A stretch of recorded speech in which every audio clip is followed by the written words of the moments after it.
Netflix Connect special Friday Night Audit. Stay tuned. Greg Sullivan, you have got the most amazing shirt I've ever seen in my life. What is that all about? Hey, that's promoting our other show, 3 Minute Thursdays.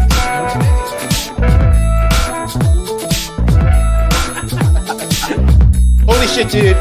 What have we done? The mistakes that we're making right now, unbelievable. We're going to haunt us for years. Are you kidding me?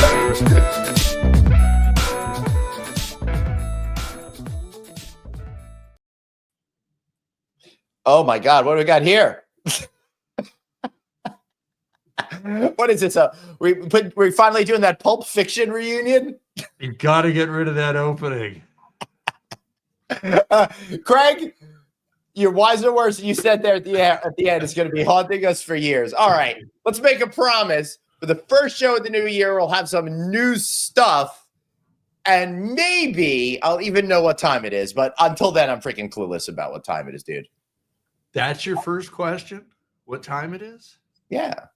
Okay.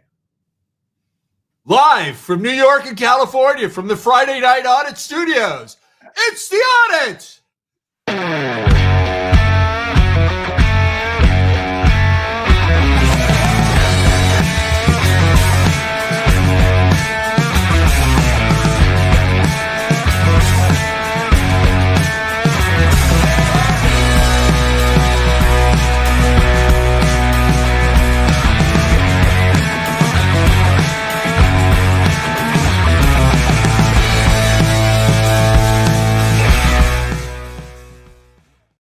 Hey, everybody, welcome to the one and only Friday Night Audit, the only show in hospitality that puts the F in FIU. Hey, Craig, how are you doing?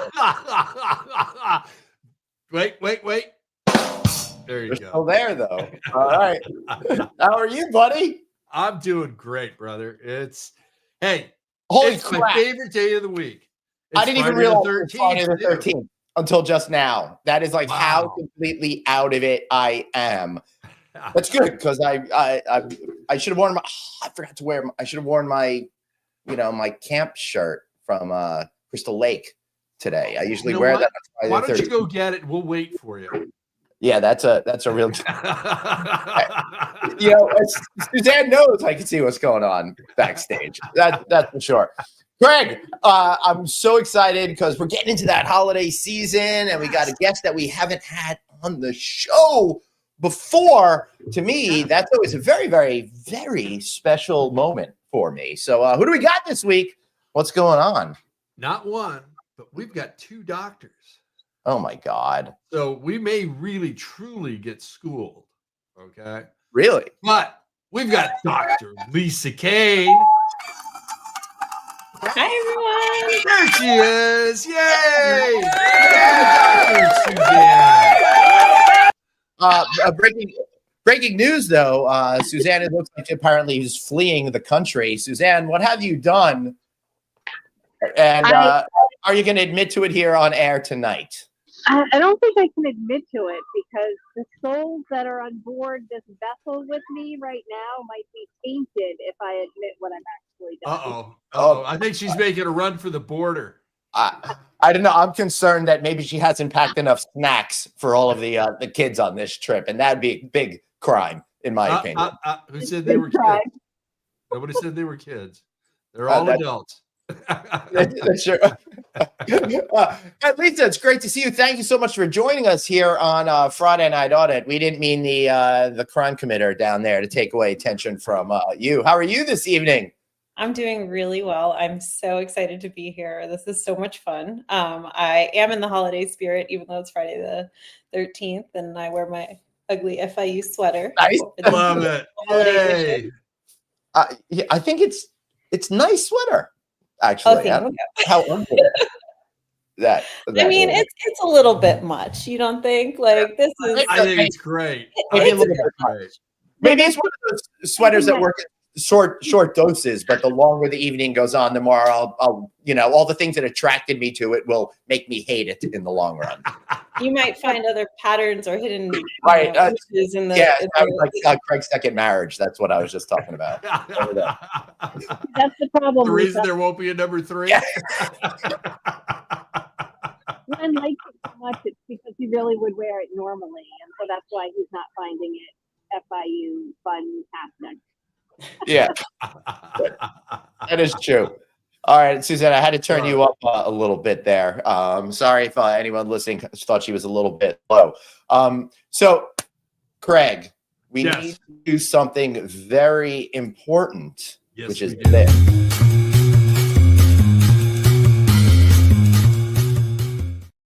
That's right. We like to call it day drinking with Glenn.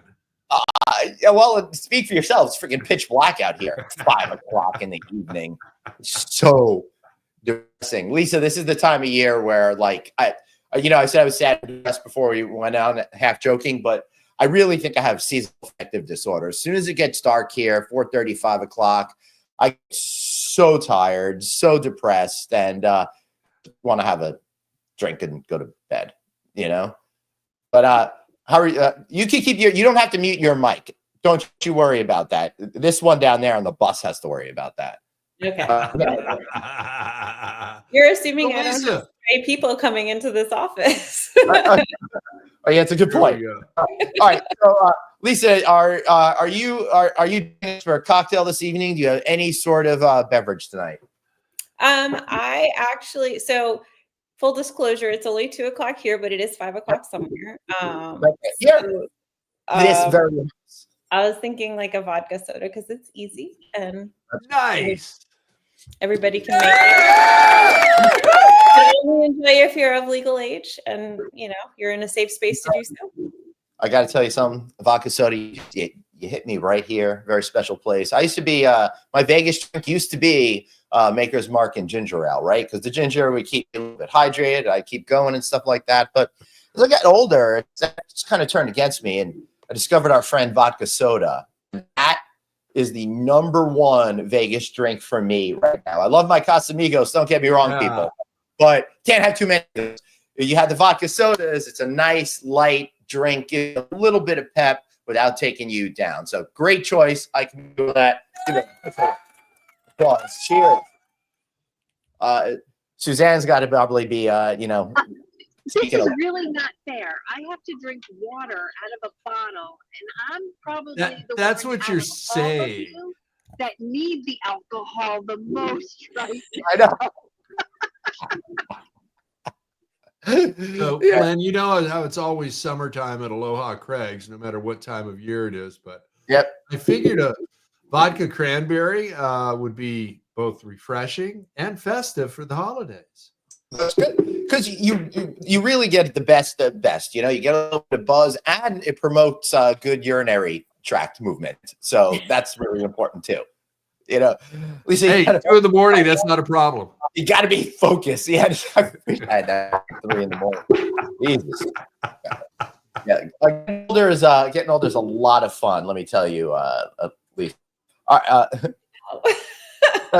Because you don't have to drink that water out of that bottle there, Doc Suzanne. Yeah. All right. We got here. Since it's the holiday season, Lisa, Mr. Card's asking this question. Are you an eggnog kind of guy? I'm going to reserve comment because I want to hear from you, our guest. Where are we stand on the eggnometer? It's good. I can have maybe one. After that, it's a bit much. It's a lot of sugar. 1 per year or 1 per festive event? I think 1 per festive event if it's a drink that's being featured, let's say. Yeah. Like if there's other options, that's not what I'm going to opt for. But if somebody's like, try the eggnog, I'm not going to say no. Right. Yeah. That sounds like a really good policy. Suzanne, where do you stand on this? So are we talking about eggnog with alcohol, or are we talking just straight eggnog? Why would you have Why eggnog would you drink it without alcohol? I mean, the whole concept calories at that point. Would that be like drinking pancake mix? Well, actually, you know what has been fun lately is I challenge you to try this. Fill up a glass 3/4 of the way with Diet Dr. Pepper, and then top it off with eggnog. Mix it up. It is Christmas in a glass. Nope, not gonna happen. You can add say it again. Whatever else you want. I got it. Christmas in a glass. What? Say it again. If you want to do That's a great picture. I know.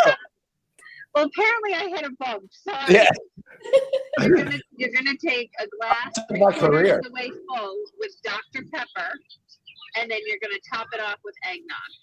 Nice. That sounds yummy. Christmas in a glass. Yeah. Craig, try it. Try it. Craig, what about you? Have you done the eggnog thing? I don't like eggnog at all. Again, it just reminds me of pancake batter. It's like, no, I'm not doing that. Now, there is an Irish place not far from me that serves a warm red wine with a crab apple and a cinnamon stick in it. Mm. And pardon me, Lisa, what was that? Like a mulled wine? Yes. Thank you. Those are good. Yeah, that's a great holiday winter drink. And our roving reporter, if we could ever get him back again, Drew Hardy and I, every year used to go to Muldoon's and drink those before the holidays. Now, the question is, how many of those before you need to leave your car there? I don't know. I always go up in a cab or an Uber. So probably good. All right. So I don't know if I've ever had it. How about you? I'm not sure I've ever had it. I feel like I may have had it once in college or something like that. You know, that was time I experimented with things. And I haven't since. I will tell you this, though. I do at the supermarket every year see it, and I'm quite curious. And I'm like, will I try it this year? Will I do it? And I'm like, next to the supermarket. And then another year goes by, and the cycle repeats itself. So I'm definitely. All right. Now here's the question: Do any of you have a Ninja Creamy? No. A Ninja Creamy? Yeah, the machine that will make ice cream. So no. You take the leftover. I was thinking of a Jackie Chan movie. And then you put that in the freezer, and now you can have eggnog ice cream the next day. There you go. Wow. See? You guys need to live a little. No, I'm still not going to do it. No. No. There's a pancake batter now. I know. No. Great tips. I mean, that's what people are tuning in for this show. That's why we have producer Dave. He's our official food and drink taster. So I guess he's out tasting food and drink as he's here. Lisa, Dave sometimes is not very dedicated to this show. He puts his job as a general manager of a 500-room hotel over coming on here and making snarky comments from time to time. Who would have thought? So we're very disappointed. Making excuses. I don't know. Right? Yes. Exactly. Thank you, Lisa. I appreciate that. That means a lot because that's what I say. Yeah. Lisa, I gotta know. I'm a guy. I've been to Vegas. I think I just came back from my 6th trip this year from Las Vegas. I've only been there for basically a whole month, if I think about it, this year. What's it like living in Las Vegas versus how people you think experience Las Vegas? Well, it's very different than how people experience Las Vegas, because I think if you're coming here to do Vegas, you have like a 4-day window, and even that might be pushing it. But if you live here, it's kind of like I had a Bloody Mary on Sunday. Yeah. Yeah. Go on. You need a little hair of the dog sometimes. It's like the only thing that keeps you going, and it's dry out here. You know, living here is very different. It's like living in any other metropolitan city, right? Like if you live in Miami, you're not partying on the beach every single night unless you run the clubs, and even then you still temper yourself. But nobody lives on the strip. I don't think. So I live in a suburb. They definitely tried that with Tower. Yeah, that's pretty much Airbnb. They have a few high rises, but even that's not the same as living in one of the hotels and like going down to a casino every single morning. I remember Rita Rudner was a comedian who performed in New York, and she had an apartment there back when that place first opened. That must have been some cool stuff, or how the Winds live at their properties and stuff. That is But again, I don't think they're doing the same things as people do when they come to visit, right? It's you live your normal life. I mean, the Wins probably don't go grocery shopping. I order from groceries or I'll go to the grocery store. Like, we do the same things here as everybody else. They would have sent Siegfried or Roy back in the day to go.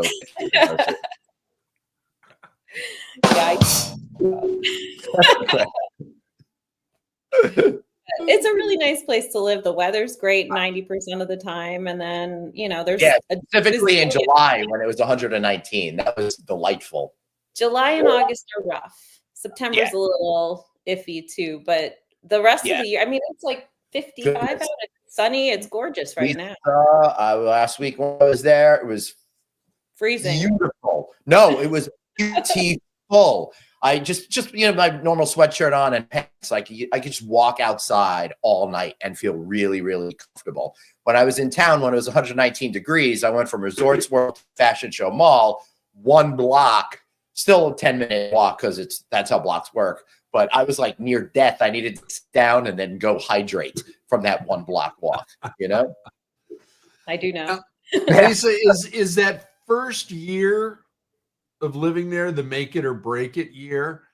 Is that when you figure out, hey, I don't have to go out to do everything all the time? I can go home and either that city eats you alive or you learn how to survive and get some self-control? I would think so. I came out here for a different reason than most people do. So it's hard for me to say because I came here to go to UNLV to get my PhD. So I had a bit of a focus to begin with, which I think helped me sort of regulate a routine that was relatively normal, faster than a lot of people. I did work on the Strip and certainly went out a lot and definitely more than I do now because I have kids. And all. Oh yeah, for sure.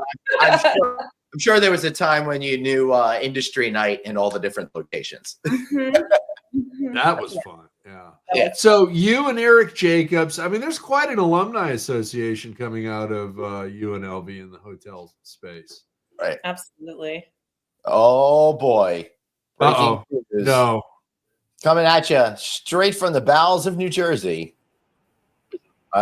There he is. Hey. A wonderful world of New Jersey, as they would say. Hello, David. Hello, all. How are you? What are you doing at Glenn's house again? This is my favorite place to broadcast from. It's the only place to broadcast from, as you would know. Honestly, you could just call me basically like a squatter because I just break in every Friday, do the show. No wonder the rest of the family's leaving. sleep through the weekend, and then I go home. It works out perfectly for me. Your hospitality, Glenn, at the beachfront property that knows no bounds. We call that hospitality over here, by the way. That's a great slogan. That should go on a T-shirt. I know. That's how. Hey, where can we sell those T-shirts? Bubble. Greg Store Bubble. Yeah. There you go. Of course you did, Mr. Daniel. Of course you did. We're never going to get that commercial right. So, Dave, when you decide to break in, Lisa was telling us the differences about living in Las Vegas and visiting Las Vegas. But first of all, she doesn't have to leave on a flight Saturday night at like 10 o'clock. So it was 12:10 a.m. Sunday morning. Get it right. Hey, he got a full 12 hours, his one and only trip. No, I was there for like 3 days. I mean, as much as my brain can remember of the time, it was probably a full 12 hours. But, I was young, 20s in Vegas. What am I supposed to do? Yeah. Well, I want to hear this. I'm actually very interested, Lisa. So please continue. And I'll have to go back and check the first part of it. Oh, sure. I mean, I think it's the difference between living in any major city and actually visiting a city, right? When you visit a city, you go for specific things. You pick your specific outfits. You plan your events. You do all the things, and you try to pack it into a short period of time. When you live here, there's no rush, and you've done a great job at creating a lot of traffic and road construction too. So whenever I'm there, I feel just like at home. Yes, we have, especially on the Strip. I mean, that's been perennial, but we also have acquired quite a few new residents in our city recently. Yeah, for sure. Do you? So when you're a Vegas resident, and Glenn, you can attest this. When you live in New York City, the last place people that live in New York City, in or around New York City, want to go to is Times Square, which is the first place tourists want to go to. Is that the same for Vegas residents with the Strip? I won't speak for all Vegas residents, but I'm going to say yes for me. I try my very hardest not to go down to the Strip if I don't have to. Unless there's something I really want to see. It is inconvenient. The traffic is insane, especially on that one road. And getting to it can be really hectic as well. So what do you do? So in New York, you don't go to Times Square, you go to Midtown East, you go to Soho, Lower East Side, West Side, blah, blah, blah, blah, blah. Yeah. Where do the locals go to in Vegas to still experience the Vegas vibe, but not have to be in the middle of that nonsense? So, Lisa, educate Dave on the locals casino market and how that works. So there's two major areas. One is its own city and one is, I think, a township. I live in Summerlin, which technically is part of Las Vegas, but it's west of the Strip. We have our own casino hotels that are more local, like Red Rock Hotel is right here. Yep. In Henderson, they have Green Valley Ranch. And we have districts out in both areas with really great restaurants. You get a lot of the chefs who kind of come off Strip and start their own places. So the food is outstanding everywhere in town. It's unbelievable. It's so, and we have our own Chinatown, Asia Town. It's like unreal. The like crazy good variety of cuisine you get there is amazing, and the flavors are phenomenal. So are the prices better, or are they and they're not Strip prices, so that's helpful too. But there are a lot of things to do and things to see, and there's a lot of natural beauty out here too. We live 5 minutes from Red Rock National Conservation Area, so like there's hiking and biking and running, and it's all outdoors and it's great. It's just like living in any other city suburb. So for those watching, because if you went to my suburb where I live, you couldn't do things for 7 days. You'd probably get bored in a half a day and you're going back to Manhattan. If for people that live outside the market, would you say that there is potentially a full vacation in Vegas, but outside of Vegas? Absolutely. 100%. Hey, Lisa, have you been, speaking on that topic, have you been to Durango? I have been to the Durango. It's beautiful. Yeah. It's a very bright white modern hotel. I've also been to the Fontainebleau recently. That's really pretty and also relatively new. That and I just did a video shoot over at Rio, where they just did a whole reinvention over there. But Dave, the reason why I bring up Durango is because that's a local casino that just celebrated its 1 year anniversary. They opened up just before the Fontainebleau. And happy birthday, Fontainebleau! Today, I believe, is your 1 year anniversary. And what's really cool, what's really crazy about Durango is they were getting, don't quote me, everybody, either side of $279 a night, and you could get rooms on the Strip while I was there for half as much at certain casinos. This place is killer. Nice. And they're going to do an expansion. I heard. I got that on the down low. I don't know if that's public. So for table games and stuff at the the local casinos, as we'll call it. What are the table game minimums look like there? Because that's how I judge a lot of the casinos. Is it like $5 a hand? Is it 10? Is it 15? Obviously, it's going to fluctuate based on day and time. But what's the general number that looks like? I don't gamble, so I don't have an answer to that question. But I know that they're comparable to what they do on the Strip. Depending on the casinos. So like we do have casinos that cater to maybe a slightly older population. And I think they have different minimums and games there. Yeah. But at like the Red Rock or Durango, you're going to see the same exact prices at. Yeah, Dave, I would like to play table games again one day. I've never been comfortable with losing money, but you can't find $5 games anymore, right? So I'm not about to do $10 or $15 minimum on a crap table. You don't know where to go. No. I happen to be at Ellis Island, and they have $5 blackjack tables, but it's like at 8:00 in the morning, and I'm still drinking coffee and, trying to wake up. Now, hey, Glenn, that hotel with the casino or the casino with the hotel that we've stayed at in the City of Industry out here, $2. What? No. What, the Commerce? Yeah. They just have cards. They don't even have like slot machines or table games and stuff like that. I'm surprised they don't have Greyhound races out That's in the back. Best casino right there. I know. Glenn, with how much you are in Vegas, do you feel like you're a local? What? I was going to say, if you really were paying attention, Dave, you heard that Lisa had 2 kids, and she doesn't go much out on the strip. So pushing the question of where is she going gambling, I mean... Well, you see, but there's the problem is I wasn't on the show at that time, so I didn't hear that part. But Glenn, no, you were. Do you feel that you are a local because of how much you're in Vegas? I feel that at this point, I'm more of a Zelig character. I can take on whatever personality I need to at any time. With that little voice in the back of his head going, you got 2 college students to pay I have a very for. uncomfortable relationship with Woody Allen because of the Sunyi thing. But what was That's that? right, John. What was that, Craig? I said that little voice in the back of your head saying you've got 2 kids to pay for college for. Oh, that's the perfect reason to go gamble. You can make the money to pay for. Isn't that what you're supposed to do? Is you go waste your kids' college fund on gambling? I mean, I get enough agita from the stock market. I don't need table games like compounded on top. Oh, of this that. is why I'm not in the stock market and I'm all in on Attack Good from point, Planet Lisa. Moolah. Great point, Lisa. That's a great bet, Glenn. I'm sure you can get someone to take that number. Now we have an important question from our friend. I hit a bonus round on Attack from Planet Moolah and I won like $40. It was really awesome. Making money. Hey, John Sturgis, I sent you a text. Did Suzanne get her pineapples, and did Makai get the toy? John, I sent you a text yesterday with dates to have you on Click Connect, and that great answer is here. Haven't opened it yet because we're going to open it on Christmas Day with Makai. And as for me, I am still on the road. I'm on the bus. And so maybe it came today, but as of last night, they think when I got home at 11:15, there was no mail.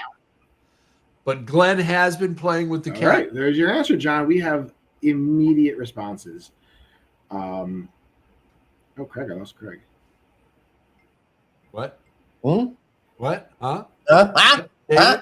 Lisa, you know what makes me curious is holiday traditions, and we're getting towards that type of year, and I know we all have them. What is your big holiday tradition for you and your family? Well, we every year, starting at Thanksgiving, actually, because I feel like that's kind of when the holidays start for our family. We host all of my husband's students in his program at our house, so we make sure to have our holiday decorations up before the weekend before Thanksgiving, so that we can make any of the kids who don't get to go home for the holidays feel like they have a warm, festive home to come to for a nice, good meal before the holidays start. So we always have our trees up then, and we always have one tree with all of our holiday card pictures. So we have glass ornaments with our pictures from every year since my son was born. Oh, wow. So we have one picture tree, and then we have the other tree, which has all the hodgepodge of ornaments. And then I think we just do a traditional, we do the 7 fishes, which is an Italian tradition. Yes. On Christmas Eve. We know about that up here. Yeah. And then a holiday meal on actual Christmas Day. And I was raised Jewish, so it's really hilarious because this is all relatively new to me. But it's super fun. My kids love it, and it's awesome to see all of the joy. We have the elves. They're obnoxious. If you haven't done them as a parent, don't ever do it. That would be my advice to any new parent. Do not do the stupid elves. They're the worst. But it's not going to happen because the kids talk about the elves. The other kids have elves, and they come under them. They don't have an elf, and now they feel left out, and Santa doesn't love them. It's a definite spiral. What is this? Is this the elf on the shelf thing? This is the elf on the shelf. So I think your kids are probably too old for that, Glenn. But you're so also lucky. the Jewish thing might have something to do. Well, that Jewish thing too might have a thing to do. There's a mensch on a bench. Don't do that either. No. That's Glenn. That's Glenn. The closest I got was Snoop on the stoop. That's more my personality. Better. Now, Glenn, I do have a holiday tradition I have to ask you because I might be a short time for next week's show, so celebrate Lord Daniel. Where is the Jewish Christmas dinner happening this year? So Jewish Christmas is it's the weirdest, rarest thing that has happened to me, and I guess Jews everywhere. The first night of Hanukkah is Christmas That's Day. right. That's right. A rare occurrence. It's rarer than Dave saying something funny right here on Friday Night Audit. That's how rare. You gotta find a kosher ham. Yeah. So normally, I'm a good Jew. We do Chinese food in a movie. This year it's all topsy turvy and stuff like that. So we're having grandma over, and she's gonna make potato pancakes with my kids, and I'm gonna make a pot roast. So that's what we're gonna be doing. That's awesome. It's kind of upending holiday traditions, but don't worry, everybody. My other holiday tradition is safe. I will be going to the fish shows at Madison Square Garden from December 28th through New Year's. So, yeah. What number of fish shows does this make it? Oh, I lost count. Yeah, I'm well over. I'm over 200. Really? We don't have an accurate count of that. I mean, I know we can't count how many times we go to Vegas accurately, but I figured you would have had the passion to be able to count these correctly. You know.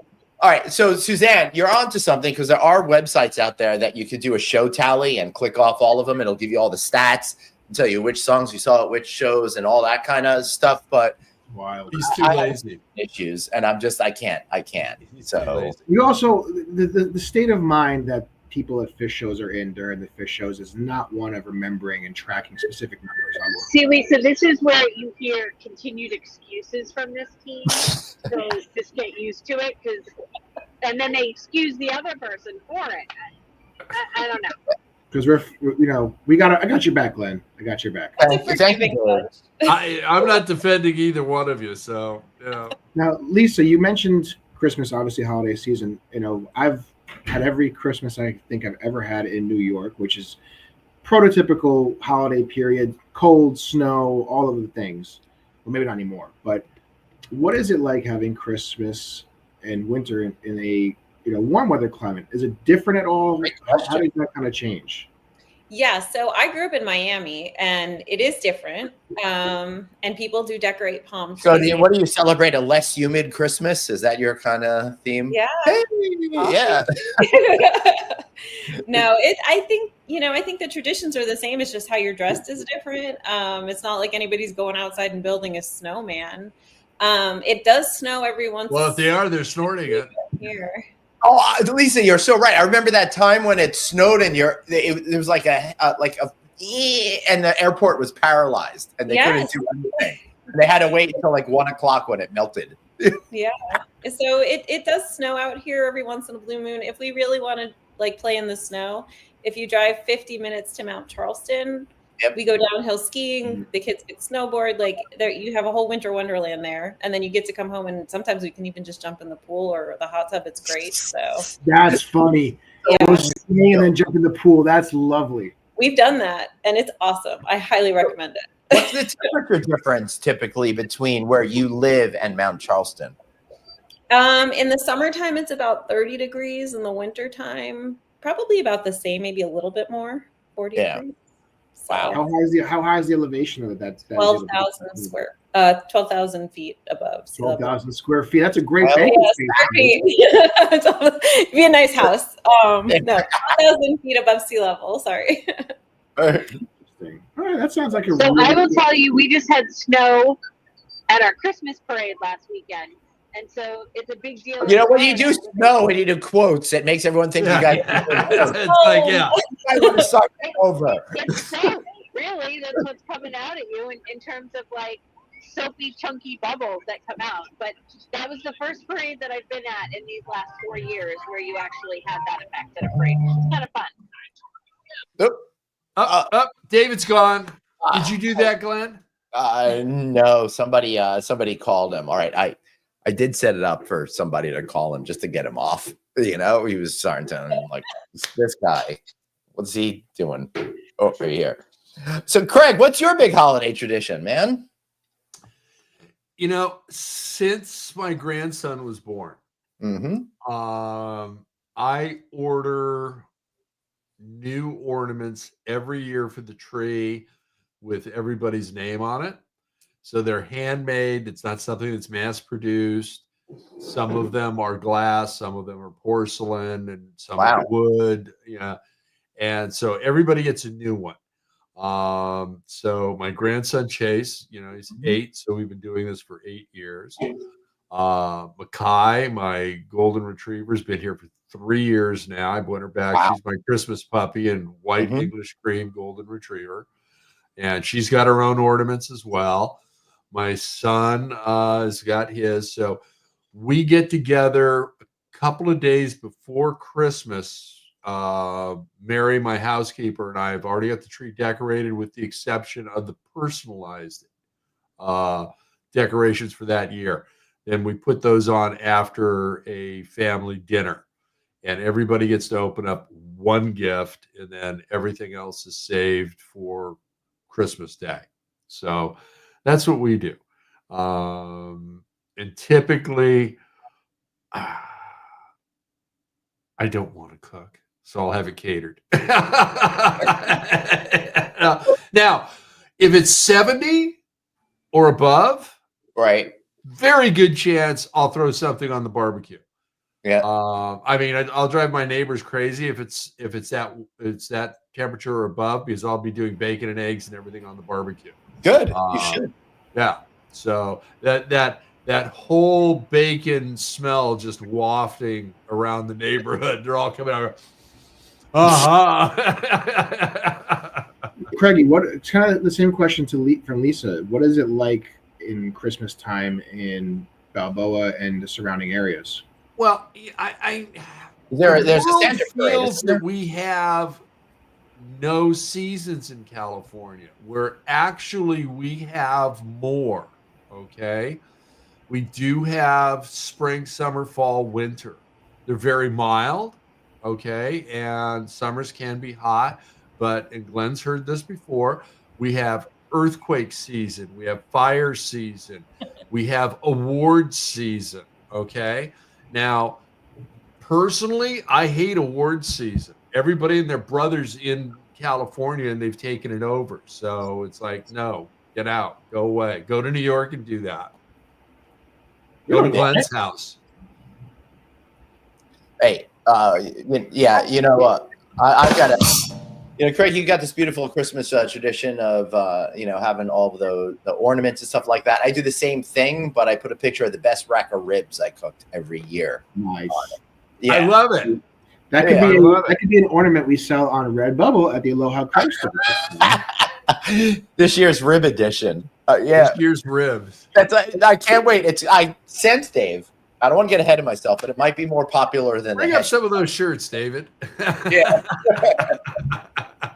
Plus, I just sent you a picture, David, of a palm tree decorated, which is really proving why it's a bad idea to decorate a palm tree. Yeah. Isn't there like a big Christmas yacht thing that happens in Newport? Yeah, it's like next week. Thing. We've got sounds like you're looking forward Beach to that. Boat Parade, and it is actually 20 years younger than the Rose Parade. So that's like 120 years. For real, yeah. Yeah. And it's if you're not parked on the street in front of your house by 3 p.m., you're not going to get a parking spot till after 10 p.m.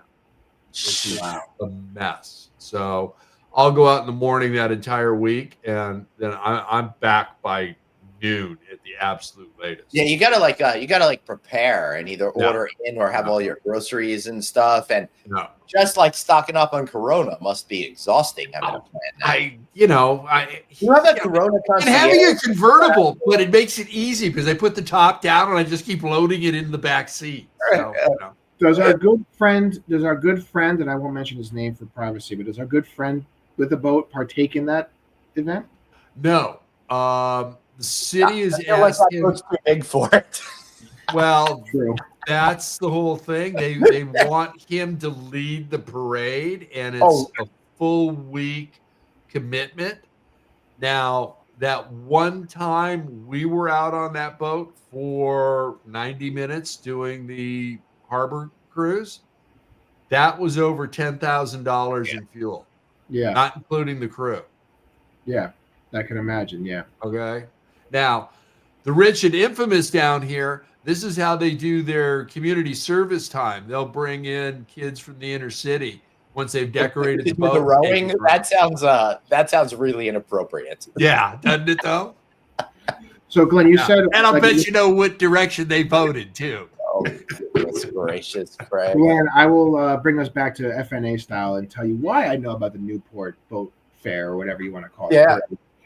Because Great. one year I was in Newport and I was looking for things to do with my family, and it was around the holiday period, and I was searching things to do in Newport during holidays, and the boat tour came up, and told my family about it. We were all very excited. We were going to do it.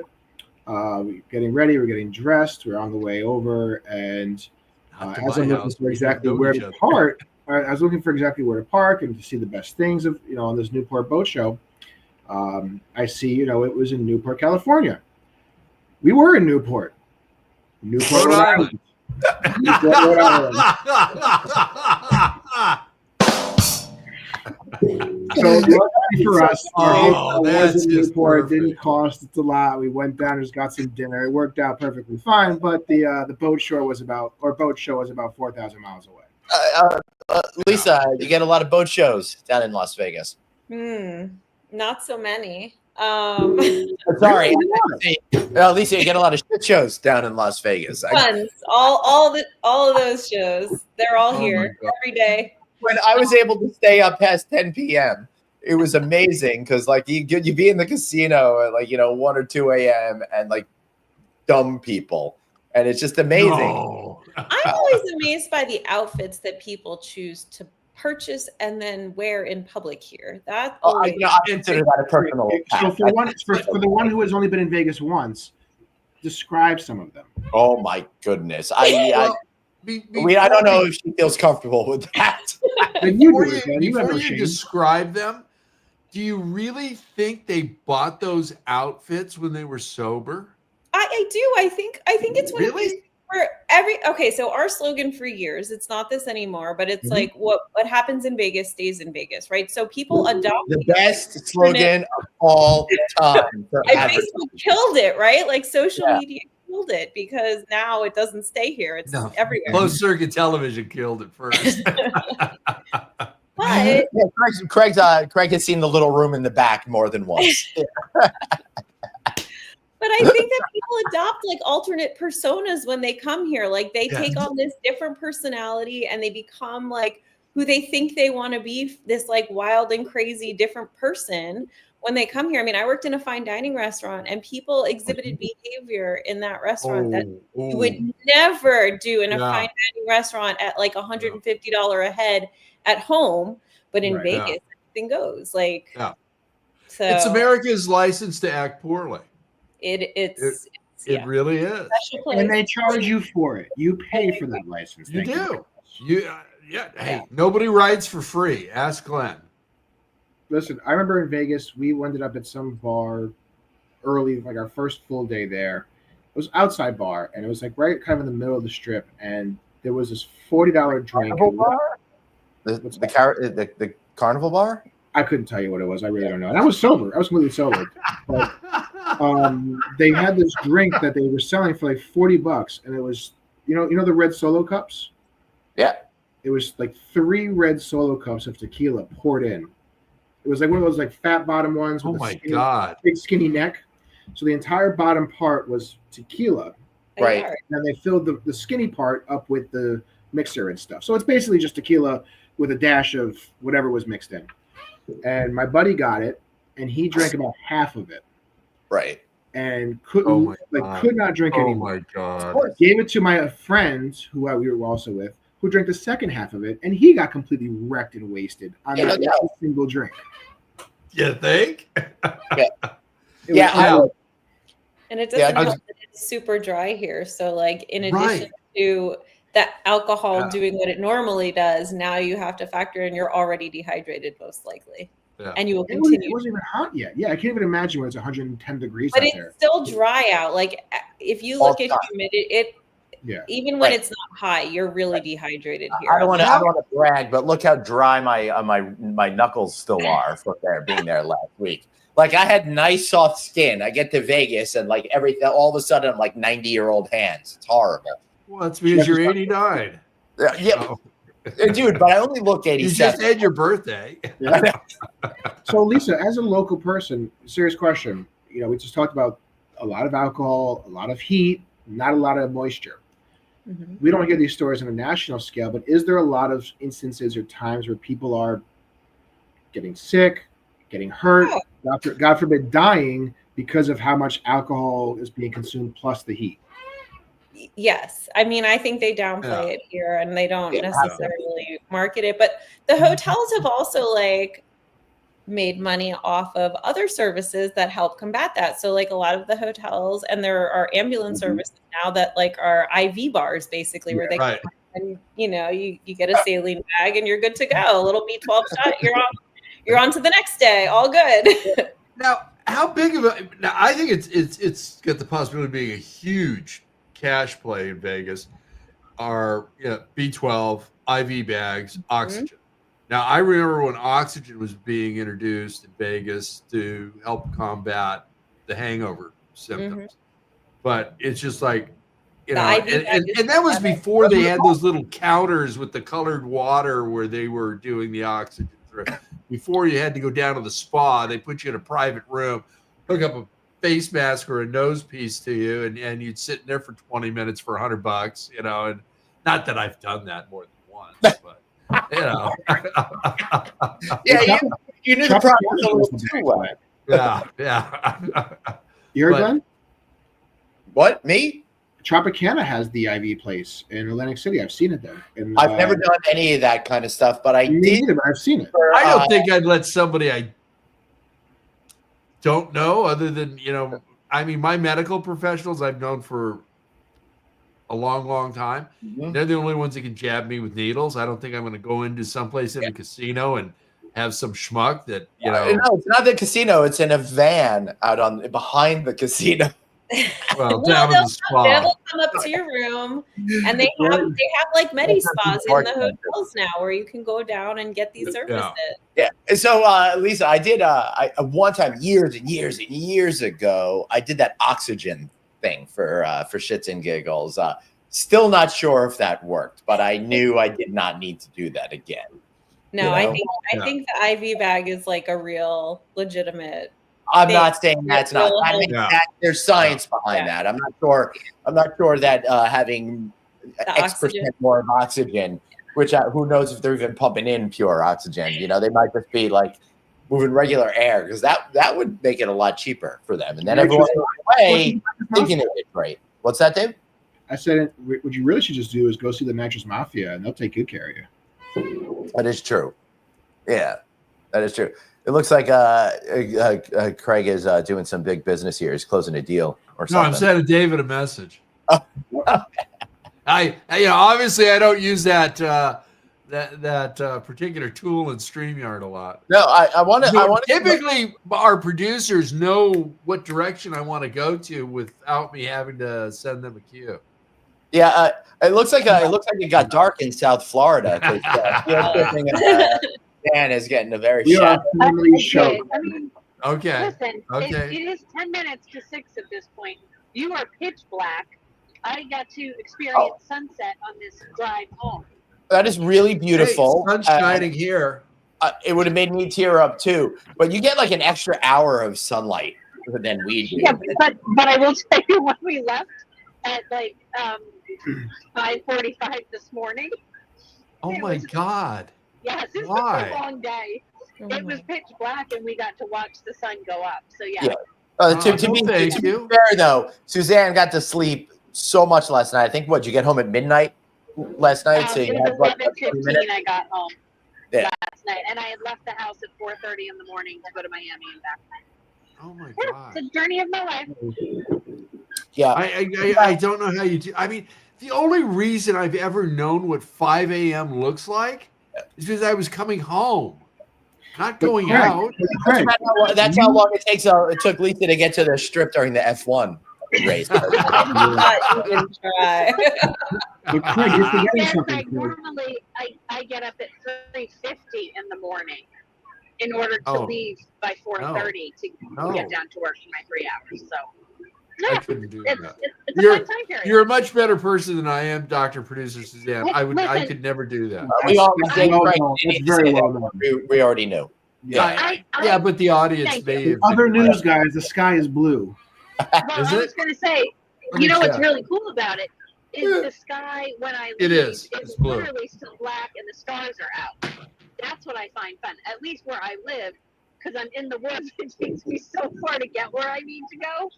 But I wouldn't get that experience if I was down close to Miami. See, I live, as most people know, I live on an island, and I have the ocean, and I have wind. I get to see stars and the moon and planets and satellites and the space station occasionally. So it's really good. It's really good. It's all big one. This really bright light that like shoots up into the sky from a pyramid out here. It's kind of cool. Yeah, and all the critters flying into it. Do you ever gather the kids and go, "Hey kids, let's go look at the Luxor light"? No. When is that going to be torn down? Let me tell you, the light pollution is terrible. We do not get the stars, and we see some of them, but we don't get to see anywhere near what you see. Like everybody's got Big Dipper, and maybe we got Orion's Belt, but you don't see. Well, you rarely see stars. Glenn, remember the time you went and stayed at my place over in Hawaii? And I told you the star fields there are amazing. I've got a roof deck. And you go outside at night and you see everything. You feel like the earth is that big, seeing those star fields at night and shooting stars and everything else. It's just, it's amazing. Once you can get away from that light pollution, it is amazing what's out there. And then they're all coming to see David for probes. I mean, I am the most educated of all of you, so it makes sense they wanted to study my brain. That was funny. Here, we take the education level to a whole nother galaxy. I know. Good answer. Yes. So, Lisa, we're getting real close to the end. We haven't even talked to you about educating the future and stuff like that. And sure. Are you educated? Because I missed the first part of the show, honestly. So I'm sorry. I don't even know what Lisa does. You're just like Arnie. What did I miss? Yeah. Oh, I did miss. I missed the first 15 minutes. What did I miss? Lisa. You missed your entire life story, which was oddly enough to follow the premise to the movie The Jerk very closely. So I thought that was a little strange. But Lisa, so tell us a little bit about teaching and what it's like teaching at FIU from LAS.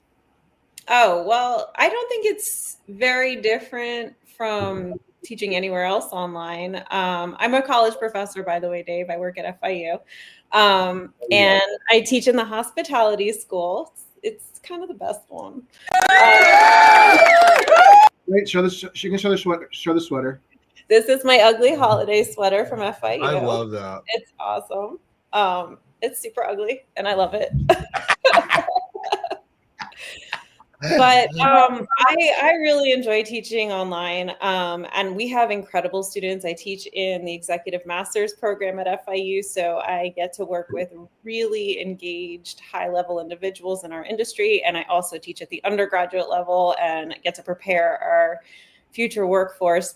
Almost all of our students at FIU have jobs, so they all come into the classroom with like field knowledge, which is really wonderful and really makes for more interesting conversations. And when we started this show, and I think on the promotional thing for this, we were talking about online attire, and I see you're wearing a lovely suit jacket and tie. And if that were me, I would probably have on like shorts and slippers underneath, or maybe no shoes. But we need to understand one thing. Dave didn't normally ever dress like this. Correct. He's trying to show off for you today. That's the only Also reason. correct. Yeah. Yeah. Also, he's just wearing the suit top and a mankini underneath it. Also correct. Okay, it's Also European. valid. Yeah. I like it. I think that's perfect. That's how one should dress. Oh my up. God, you had to paint that picture, didn't I you? love the whole round thing. So you're Lisa, you are an educator at a master's executive level program, living in Vegas for a school on the East Coast. Mhm. And I was living on the East Coast while taking my master's program with a school in Vegas. It's all full circle. It's full circle. It's perfect. Jeez, I feel like we got to get Elton John on here. You know he's proud of himself for that, Glenn. It took a lot of brain cells to get that connection together. So I need my recognition. Okay. Too bad you didn't have a few more to, You're right, David. actually make it interesting. Yeah. Oh my God. Oh my goodness, Dave. It is that time, and I'm looking for it. Where the hell is it? There it is.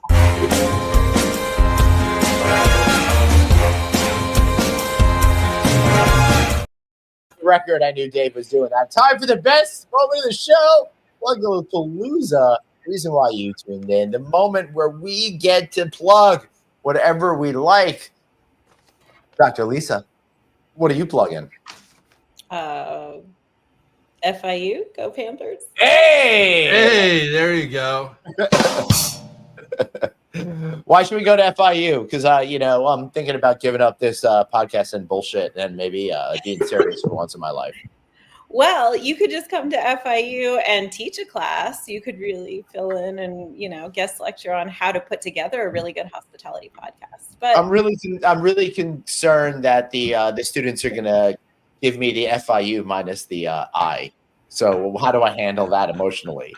I mean, there's something to be learned from our students too. They may give you some good tips for your show to judge it up even more. That's true. I love it. Thank you.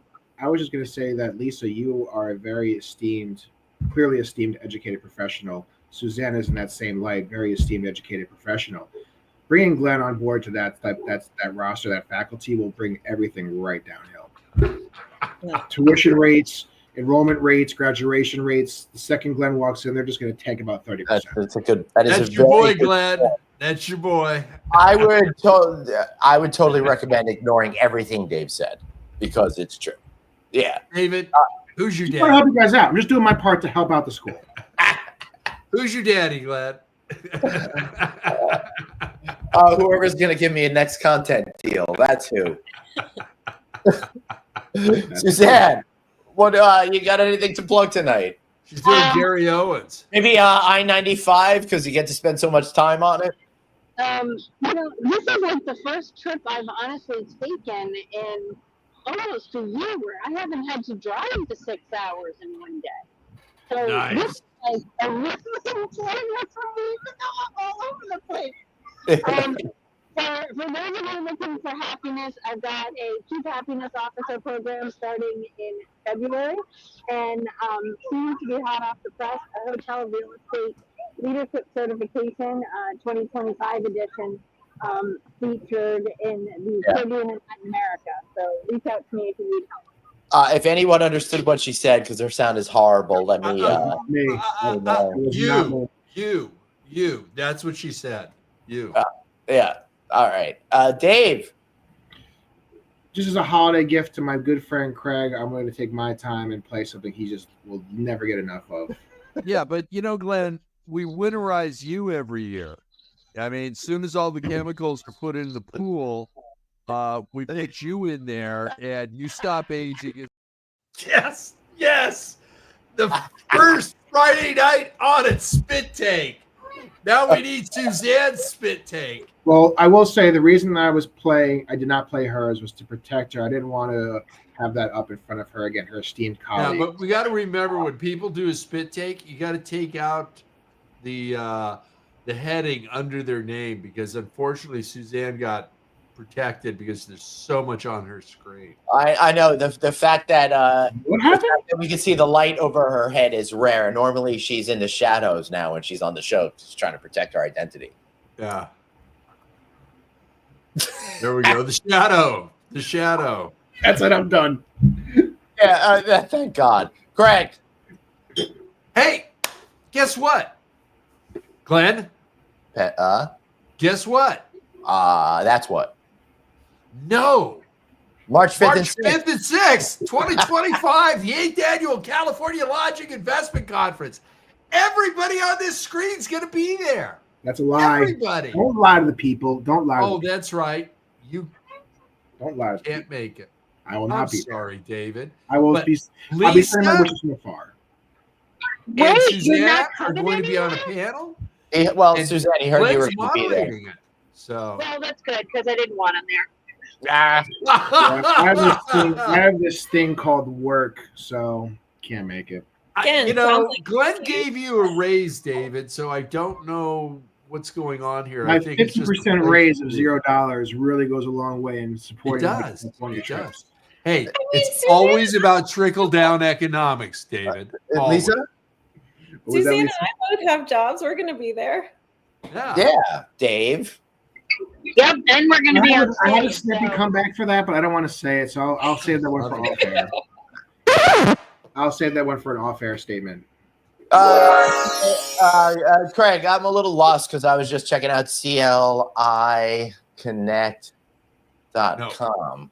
Nope. That's not it. CLIconference.com. Like I said, connect, not conference. This is what happens at Friday nights at 6 o'clock. And right now, if you register with the promo code EARLY, all in uppercase, for those of you who don't know what that means, capital letters, you save $200. Save $400 if you use the code fuck off. That's a really good one. Or you save $400 if you buy 2 tickets. That's how you make sales. Yeah, man. I too. The more you buy, the more we have plenty of food for you. Yeah. You can have my spot. I won't be there. You can have my food. It's open. It's open for whoever wants it. You know what? We're gonna talk to Annie. Maybe she'll come out, and then you can have the kids. Annie wants to order $85 room service at the JW Marriott without knowing the price. That's what she likes to do. Okay. Don't we all? I gave up ordering room service years ago. I'd rather go walk and save $20. No, she paid $85 for an egg and a piece of toast. Well, to each their own. It was to be fair, I'm sure it was a great piece of toast. Golden brown. It was freshly baked in the kitchen downstairs. Yeah. It was all good. Yeah. It's all good. She's a very, very, very good spender of my money. So. Yeah. Oh well. What are you gonna do? Hey, Glenn, you got something to plug? Hey, I'm going out to dinner on the 19th, so I'm excited about that. So I got that going on in my life. And then vodka night on December 25th. So if you don't have any plans, come by the House Resort Pool Club and Smokehouse. My mom makes great latkes, so we're gonna be crushing it with that. There will be pot roast, but the focus will be the latkes. You can have sour cream, you can have applesauce, you can mix it up, you can have both. I don't care what you do. It's whatever you want to. That's what's going to happen. Find me at Madison Square Garden, December 28th, 30th, and 31st. I don't know what my are. I'll be at the fish shows, but I'll be the guy drinking the Casamigos Blanco and being very happy that I'm not at work. Also, I'll be at the Ensemble Conference in first week of January. We're going to be doing a lot of great content at Alice and all of that kind of stuff. But most important, we're getting ready for the holiday season. We will be back next week for our final show of the year, guys. Yep. Thanks so much. That's it. For being here. Dave, you want to end this stuff for us? I got it. Thank you, Suzanne. Thank you, Lisa. Don't go anywhere. See you all next time.